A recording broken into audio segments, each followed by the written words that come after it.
अंगं हरेः पुलकभूषणमाश्रयन्ती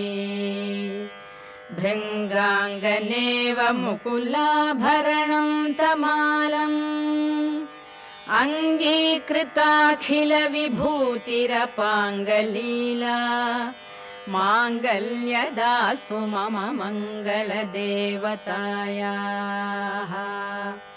मुग्धा मुहुर्विदधती वदने मुरारेः प्रेमत्रपा प्रणिहितानि गतागतानि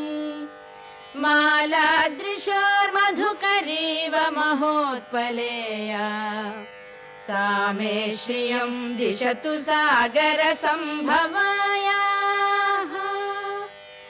आमीलिताक्षम् अधिगम्य मुदा मुकुन्दम् आनन्दकन्दमनिमेषम् अनङ्गतन्त्रम्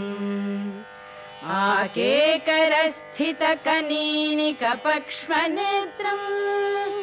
भूत्यै भवेन् मम भुजङ्गशयाङ्गनायाः बाह्वन्तरे मधुजितश्रितकौस्तुभेया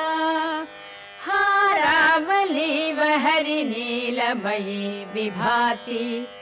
कामप्रदा भगवतोऽपि कटाक्षमाला कल्याणमावहतु मे कमलालयायाः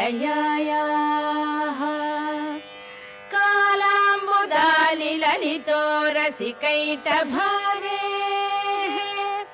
धाराधरे स्फुरति या तडिदङ्गनेव मातुः समस्तजगतां महनीयमूर्तिः भद्राणि मे दिशतु भार्गवनन्दनायाः